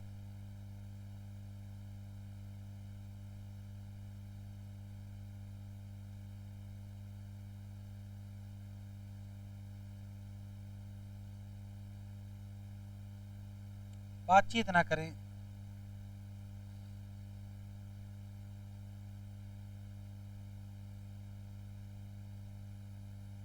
क्या रिवार्ड देंगे, तो या तो पॉलन देंगे या क्या देंगे, नेक्टर देंगे, किसको, पॉलिनेटिंग एनिमल या इंसेक्ट। लेकिन इनको जूसी फ्रूट देना है, किसको, सीड डिस्पर्सिंग एनिमल। तो ये इंपॉर्टेंट क्वेश्चन है कि प्लांट किसको क्या देता है, तो जो सीड डिस्पर्सल करेंगे उनको दूसरी चीज देंगे, और जो पॉलिनेशन करेंगे उनको दूसरी चीज देंगे। Association between fig and wasp, ये भी बड़ा इंपॉर्टेंट है, mutual association.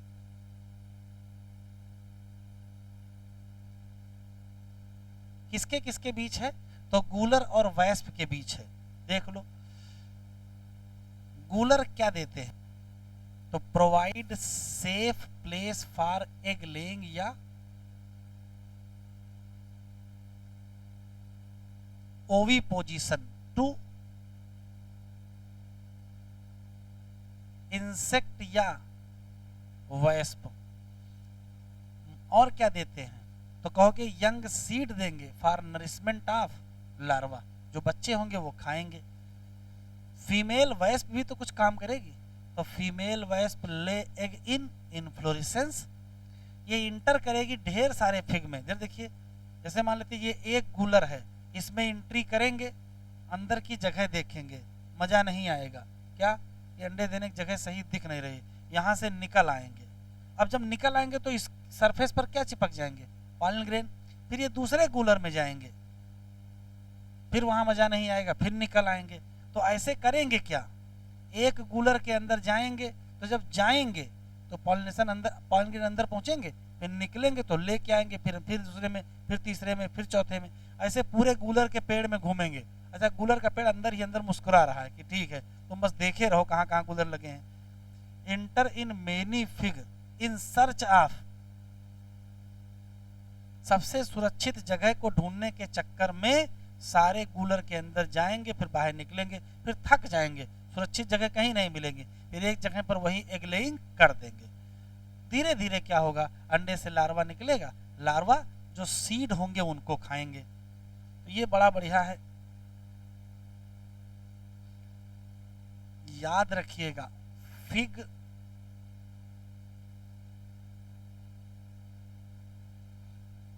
Pollinate by single wasp species.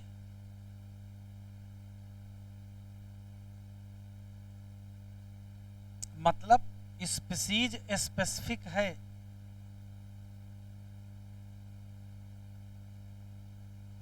आखिरी देखो, ये बहुत ही स्पेशल कहानी है। पॉलिनेशन इन आर्किड, आर्किड भी पॉलिनेशन करवाते हैं। कैसे, इधर देखिए, तो आप टिक कर लीजिएगा। आर्किड शो करेगा bewildering diversity for a floral pattern to attract right pollinating insect. क्या मतलब है, देखो जरा। जैसे मान लेते हैं कि ये इसका फ्लावर है, तो फ्लावर में कुछ मॉडिफिकेशन करेंगे कि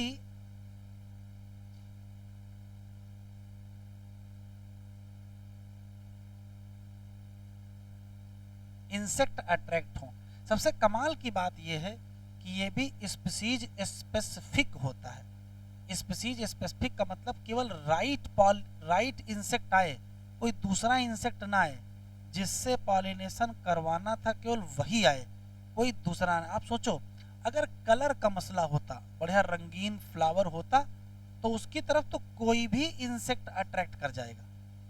लेकिन यहाँ किसी भी इंसेक्ट को अट्रैक्ट नहीं करना है, स्पेसिफिक इंसेक्ट को ही अट्रैक्ट करना है। तो कैसे स्पेसिफिक को अट्रैक्ट करेंगे, तो कुछ तो दिमाग लगाना पड़ेगा। तो देखो क्या किया इन्होंने, क्या किया, अपने एक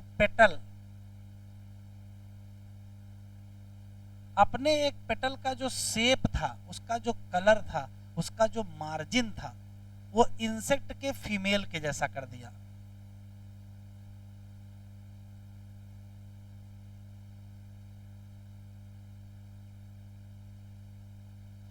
वो कैसा हो गया।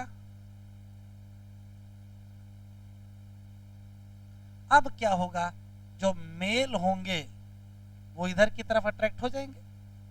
तो इन्होंने स्पेसिफिक, एक क्वेश्चन ध्यान से सुनिएगा, एग्जामिनर को भी दिमाग लगा सकता है।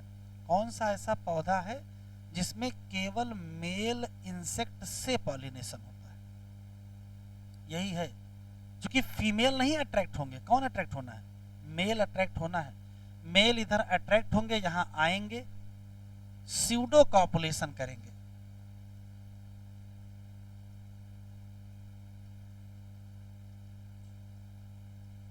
स्यूडो कॉपुलेशन के बाद यहां से उड़ेंगे, फिर बगल में फिर दूसरी फीमेल दिखाई पड़ जाएगी, दूसरे फ्लावर का पेटल, फिर वहां स्यूडो कॉपुलेट करेंगे। तो यहां से उड़ेंगे, फिर वहां बैठेंगे, फिर वहां से उड़ेंगे, वहां बैठेंगे। Pseudo copulate with the many flower.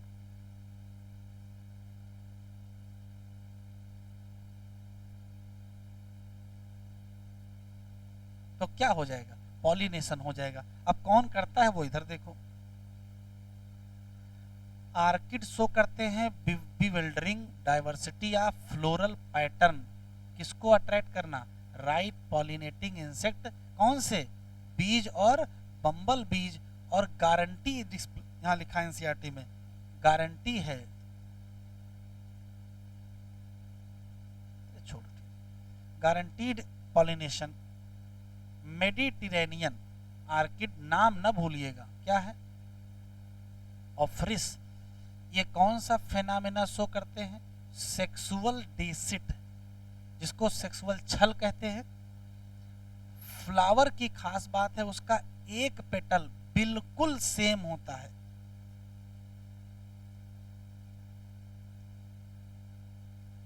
Uncanny मतलब बिल्कुल, अनकैनी रिजेम्बलेंस विद द क्या, फीमेल भी। किस मामले में, साइज में, कलर में और मार्किंग में। रिजल्ट क्या होगा, जो मेल बी होगी वो अट्रैक्ट हो जाएगी टूवर्ड द फ्लावर, क्योंकि due to resemblance with the female bee. Male bee pseudocopulate करेंगे फ्लावर के साथ due to resemblance with the female bee. Pseudocopulate with other flower, क्या हो जाएगा, पॉलिनेशन। सबसे कमाल की बात देखो यहाँ क्या है, मान लेते हैं कि कुछ दिनों बाद इस मेल बी को असली फीमेल बी से मुलाकात हुई, तो इसने उसको बताया कि हमारे साथ पीछे ये घटना हुई, वहां एक फ्लावर मिला था जिसकी शक्ल सूरत तुम्हारे जैसी थी, ऐसा बताएगा ना, बताएगा अपनी फीमेल को ऐसा करो, कुछ पक्की पहचान करो जिससे हम तुमको पहचान ले। तो मान लेते इसने फीमेल से कहा कि भैया माथे पर एक टिकिया लगा रखो, हाँ चलो चौड़ी लगा देते हैं, कोई दिक्कत नहीं, तुमको चौड़ी पसंद है। तो इसने फीमेल से कहा कि भैया कुछ पक्की पहचान रखो जिससे हम तुमको पहचान लें। ध्यान से सुनिएगा, फीमेल ने कहा ठीक है भैया, देखो जब ये ग्रीन कलर का टीका लगाए ले रहे, इसी से पहचान लीजिएगा। ये सूचना किसी ने किसको दे दी, ऑफरिस को दे दी कि उधर देखो ऐसी ऐसी बात हो गई है, ये कह दिया गया कि फीमेल के पास ये कुछ विशेष चेंज आएगा, उससे वो केवल फीमेल को पहचानेगा। ऐसा ही टीका ये अपने पेटल पर भी लगा लेगा। काम की बात सुने, मतलब यदि ओरिजिनल फीमेल में कोई चेंज आया है तो वही चेंज हमको कहाँ देखने मिलेगा, पेटल में। अब सिर्फ सोचने वाली बात है, इस पौधे को बताया किसने ये बात कि फीमेल ने अपने में चेंज कर लिया है, हवाओं ने बता दिया। सबसे इवोल्यूशन में सबसे कमाल की बात यही है कि भाई एक एनिमल है, उस एनिमल में कुछ बदलाव आ रहा है, और वैसा ही बदलाव कहाँ करना है, फ्लावर को अपने पेटल में करना है। ये कमाल की बात है कि कैसे हो जाता है कि इधर चेंज हुआ, इधर चेंज हो गया। को इवोल्यूशन यहाँ भी होता है, क्या, आर्किड प्लांट को evolve with evolution of female B change. अगर फीमेल बी में कोई चेंज हुआ है तो इसमें भी क्या हो जाएगा, चेंज हो जाएगा। क्वेश्चन याद रखिएगा, सीधे सीधे क्वेश्चन मिलेगा, बीविल्डरिंग डाइवर्सिटी ऑफ फ्लोरल पैटर्न कौन शो करता है, आंसर दीजिएगा आर्किड। ऑफरिस क्या है, मेडिटेरियन आर्किड। कौन सा फिनोमेना करता है, सेक्सुअल डेसिट। कैसे करता है, उसके फ्लावर का एक पेटल की रिजेम्बलेंस किससे है, फीमेल बी से। किस मामले में, साइज में, कलर में, मार्किंग। मेल अट्रैक्ट हो जाते हैं फ्लावर की तरफ, क्यों हो जाते हैं, रिजेम्बलेंस विद फीमेल। क्या करेंगे, स्यूडो कॉपुलेट, किससे करेंगे, फ्लावर से। Pseudo copulate with many flower, result क्या होगा, पॉलिनेशन। क्या हुआ है, को इवोल्यूशन। कौन करेगा, आर्किड करेगा को इवोल्यूशन। जब क्या चेंज आएगा, फीमेल में। पढ़ो mutualism.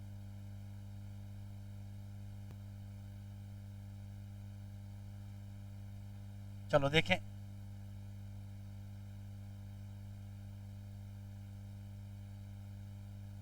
Interaction confer benefit of both interacting species.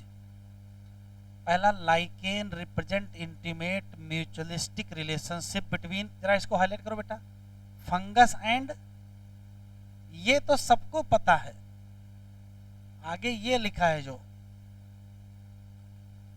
Mycorrhiza, association between fungi and. ऐसे केस में फंजाई हेल्प करती है पौधे की, एसेंशियल न्यूट्रिएंट कहाँ से लाएगी, और प्लांट बदले में क्या देगा, एनर्जी यील्डिंग कार्बोहाइड्रेट या फूड देगा। Most spectral and evoluting fascinating example of mutualism, ये टिक करो, प्लांट एनिमल रिलेशनशिप। प्लांट को आवश्यकता है एनिमल की, किस मामले में, या किस मामले में, एनिमल कहता हमको फीस दो, पेड फीस फॉर सर्विस, तो प्लांट बेचारे रिवार्ड देते हैं, किस फॉर्म में, टिक करो। या तो क्या देंगे, या तो क्या देंगे, और किनको देंगे, एक, फिर टिक करो, क्या देंगे, किन, खाते हैं, seed dispersal, but mutually beneficial systems could also safeguard against cheater. Cheater कौन है? ये वो लोग हैं, वहां तक नेक्टर नेक्टर रॉबर लिखा था ना, ये वही है। कुछ एनिमल आते हैं चुपके से नेक्टर चुरा ले जाते हैं, लेकिन क्या नहीं करते हैं? Pollination. You can see why. इसी नाते plant animal interaction is often involve. फिर देखो क्या आ गया, that is evolution of flower and pollinating species tightly linked 1 to 1. Many species of fig tree, या लिखा टाइट 1 to 1 रिलेशनशिप है between pollinator species of wasp. It means fig species pollinate by, underline करो बेटा, केवल एक ही partner wasp, no by other species, किसी दूसरे से नहीं. फीमेल वेस्प क्या करेंगे? फीमेल वेस्प यूज करेंगे उनके फल को, किसके लिए? ओवी पोजीशन के लिए. करा केवल उसी के लिए नहीं यूज करेंगे, जो सीड है वो किनको दे देंगे? लार्वा को. Wasp pollinate fig inflorescence in searching for suitable egg laying site. Return pollination हो जाएगा. और बदले में फिग क्या देगा? वही सीड देगा. किसके लिए? लार्वा. इतनी कहानी अलग है, यहां से कहानी ही अलग है इतनी, इसको अलग पढ़ते हैं. जितना लिखा सब important. Orchid show bewildering diversity of floral pattern evolved to attract, highlight करो बेटा, राइट पॉलिनेटर. कौन से? Bee, bumble bee. और सुनिश्चित करना क्या? Guaranteed pollination by it. कह रहा सभी आर्किड रिवार्ड नहीं देते. ये लाइन टिक करो, वहां लिख लेना बेटा, ये लोग रिवार्ड नहीं दे रहे हैं, ये तो धोखा दे रहे हैं ना. रिवार्ड कहाँ दे रहे हैं? तो धोखा दे रहे हैं. बताओ कौन पॉलिनेटिंग प्लांट हैं जो धोखा देते हैं, रिवार्ड नहीं देते हैं? तो यही है, ये लोग क्या दे रहे हैं? धोखा दे रहे हैं. कौन? मेडिटेरियन आर्किड का नाम है, और फ्रेश दे क्या रहे हैं? Sexual deceit. और क्या हो रहे हैं? Pollinate species of bee. वहां पढ़ा लेना बेटा, bee. One petal of its flower bear uncanny resemblance to the female. किस मामले में? साइज, कलर और मार्किंग.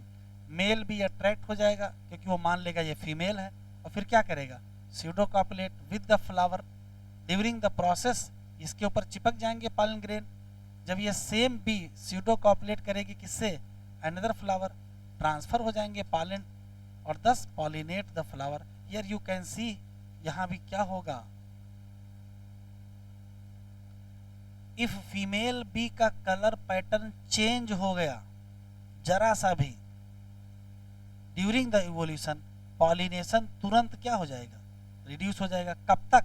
जब तक फ्लावर भी क्या न कर ले? को इवॉल्व कर ले, to maintain resemblance. NCERT wise खत्म है, लेकिन एक लाइन हम लोग पढ़ लेंगे एक्स्ट्रा.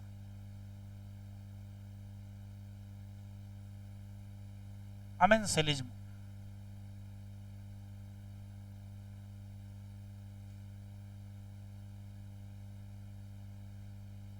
क्या है?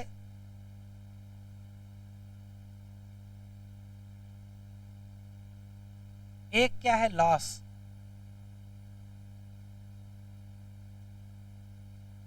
अदर स्पीसीज न्यूट्रल है या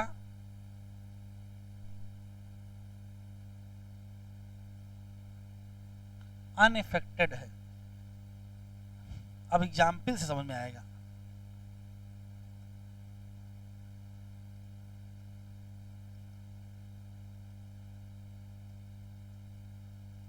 एंटीबायोटिक प्रोडक्शन बाय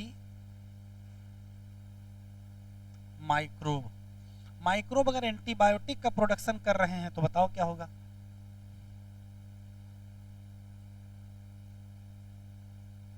बैक्टीरिया किसमें है? लॉस में. और ये इनके ऊपर कोई असर नहीं पड़ा. जिन्होंने एंटीबायोटिक बनाई है उनके ऊपर कुछ फायदा ना कुछ नुकसान, लेकिन लेकिन बैक्टीरिया का क्या हो गया, लॉस हो गया। ये किसका एग्जाम्पल है, एमेंसिली। बस आज इतना है।